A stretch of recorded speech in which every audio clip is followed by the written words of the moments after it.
مراد آباد کے دولت باغ استھت حاجی اقرار حسین کے مکان پر ہر سال کی طرح اس سال بھی 22 محرم کی رات کو بروز پیر میں ایک مجلس عزا شہدائے کربلا کی یاد میں منعقد کی گئی، جس کو دلی سے تشریف لائے ہوئے مولانا سید حافظ محمد رضا رضوی نے خطاب فرمایا۔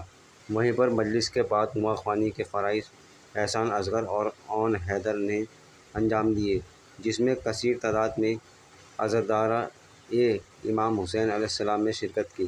عزاداروں میں حاجی چمن حیدر، مراد علی، رضا حیدر، بابر علی، گلفام حسین، حاجی دلشاد حسین، گلزار حیدر، عرفان حیدر، جاوید حسین، نعیم غدیری، عاقل حسین، انیس حیدر، عظیم حیدر، نوشاد حیدر، شفیع حیدر، ظفر عباس عزادار بڑی سنکھیا میں موجود رہے۔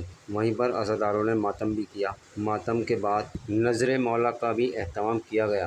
اس موقع پر جانکاری دیتے ہوئے مولانا سید حافظ محمد رضا رضوی نے بتایا۔ رپورٹ آفتاب علی۔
لٹائی ہے خوش ہونے کے لیے، فقط یہ قوم پیسہ لٹاتی ہے رونے کے لیے۔ اور میں ذمہ داری سے کہہ سکتا ہوں کہ پوری قوم کو، پورے عالم اسلام کو نہیں، دنیا میں جہاں تک انسان ہے سب پیسہ لٹا رہا ہے تاکہ اسے خوشی کے ذریعے سکون مل جائے، لیکن میں ذمہ داری سے کہہ رہا ہوں کہ انہیں وہ خوشی کے ذریعے سکون حاصل نہیں ہوتا تو ہمیں رو کے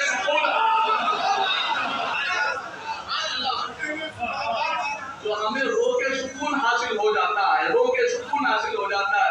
متوجہ ایک سے دو چیزیں تمہیدی مراحل میں عزاداری کے حوالے سے عرض کر رہا ہوں، یہ بہت ہی ضروری ہے ان لوگوں کے لیے جو مسلسل مجلسوں میں نہیں آتے، آج یا کل مجلس میں آئے ہیں، ان کے ذہنوں میں سوال پیدا ہوتا ہے کہ صاحب یہ اتنی بڑی عزاداری کرنا، یہ ہائے حسین کی صدائے بلند کرنا، یہ آخر جلوس نکالنا، یہ مجلسوں میں جانا، کیا یہ سب قرآن سے ثابت ہے؟ اور یہ حافظ محمد رضا پہلے ہی خمسے میں دعویٰ کر کے چلا گیا ہے کہ ہمارا ہر عمل جو ہے وہ قرآن سے ثابت ہے۔ تو ایک سوال یہ پیدا ہوتا ہے کہ صاحب کیا اس عزاداری سے حسین کو کچھ ملتا ہے؟ اس عزاداری سے حسین کو کچھ ملتا ہے؟ تو میں قرآن کا ایک منظر جو تفسیر قرآن میں نقل کیا گیا ہے اسے آپ حضرات کے اذان عالیہ تک پہنچانا چاہ رہا ہوں۔ قرآن مجید کا 17واں پارہ سورہ مبارک کے انبیاء آیت نمبر 69، بسم اللہ الرحمن الرحیم۔ قلنا یا آدم اسکن بردن و سلام علیکم وقالا ابراہیم۔ اللہ 17ویں پارے میں سورہ انبیاء میں آیت نمبر 69 میں کہہ رہا ہے وقلنا یا نار، اور جب ہم نے آگ سے کہا کہ آگ ٹھنڈی ہو جائے ابراہیم پر، متوجہ آگ ٹھنڈی ہو جائے ابراہیم پر، تو تمام بھائیوں نے ایک منظر لکھا ہے تفسیر قرآن میں، وہ لکھتے ہیں کہ جس وقت جناب ابراہیم علیہ السلام کو آگ میں ڈالا گیا تو صاحب آگ کی لپٹیں اتنی زیادہ تھی کہ یہ سمجھیے کہ آسمان کو چھو رہی تھی، کئی مہینوں سے لکڑیاں جمع کی گئی تھی کہ جس کی آگ میں جناب ابراہیم علیہ السلام کو ڈالا گیا تھا۔ اور جیسے ہی جناب ابراہیم کو آگ میں ڈالا گیا تو اللہ کہتا ہے کہ ہم نے کہا کہ آگ ٹھنڈی ہو جائے मंजर में एक वाकया सबने लिखा मुतवज्जे कि हमारी साझेदारी से आखिर हुसैन गरीब को कुछ मिलता है या नहीं। तो वो कहते हैं कि जैसे जनाब इब्राहिम को आग में डाला गया तो एक छोटा सा परिंदा अपनी मिनहार में चंद कतरे पानी भर के जाता था और फिर आके इब्राहिम की आग पे डालता था, फिर जाता था, फिर इब्राहिम की आग पे डालता था, फिर जाता था। अगर आप परिंदे से सवाल करें, परिंदे आग इतनी ज्यादा है, तेरा वजूद कम है, अरे तेरी मिनहार में एक कतरा या दो कतरा पानी आ रहा होगा, आखिर वजह क्या है, तेरी वजह क्या है कि तू जो है ये आग के ऊपर पानी डाल रहा। तो शायद परिंदा ये जवाब दे कि मुझे भी पता है मेरा वजूद कम है, लेकिन अगर कयामत तक भी मैं पानी डालता रहूंगा इब्राहिम की आग ठंडी नहीं होगी, का फिर तुझे मिल क्या रहा है।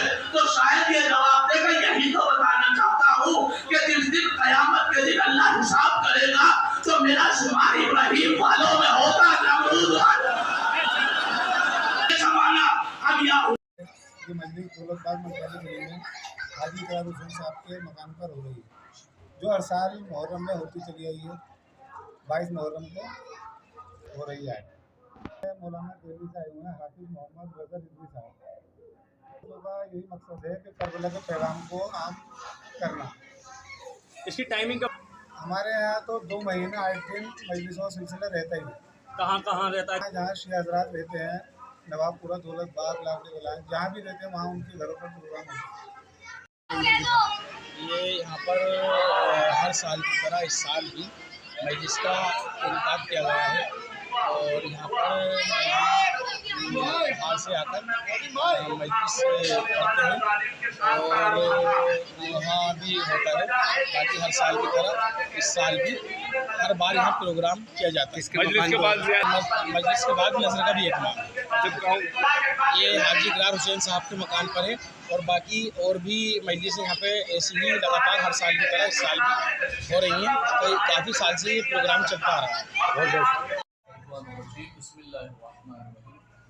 बंदा हकीर का नाम हाफिज़ मोहम्मद रज़ा रिज़वी दिल्ली से तशरीफ़ लाए हैं यहाँ मजलिस इमाम हुसैन अलैहिस्सलाम को खिताब करने के लिए। यही मजलिसों में इमाम हुसैन अलैहिस्सलाम के जो करबला में अजीम कुर्बानी दी है उस कुर्बानी की याद मनाने के लिए ये मजहब शिया के लोग और अल्हम्दुलिल्लाह जहाँ जहाँ इमाम हुसैन अलैहिस्सलाम के मुहिब पाए जाते हैं वो तमाम मुहिबान इमाम हुसैन अलैहिस्सलाम मुहर्रम के दिनों में जमा होते हैं और इमाम हुसैन अलैहिस्सलाम की करबला में दी हुई शहादत के कुर्बानी की याद दिलाते हैं और यहाँ पे याद मनाते हैं।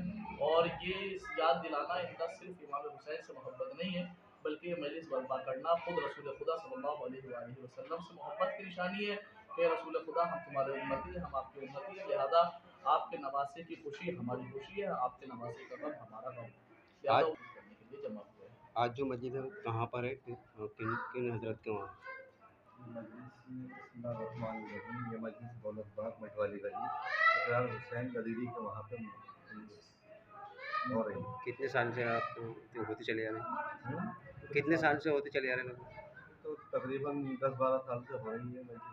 ये मुख्तलिफ जगहों पर होती थी, पहले इमाम बारगाह में होती थी, फिर वहाँ होती है, तो चेंज होता रहता है। क्या कहना चाहेंगे? मैं पंजाब से अकीदत रखने वालों से यही गुजारिश करता हूँ कि सभी लोग आपस में मिलजुल कर रहें, आपस में इत्तेफाक कायम रखें और शिया सुन्नी के झगड़े में न पड़े, आपस में मोहब्बत और खुलूस के साथ पेश आएँ। यही इमाम हुसैन का फरमान है, उसी को हम मजलिस अदा करके उसी को हम आम करते हैं। एक मिनट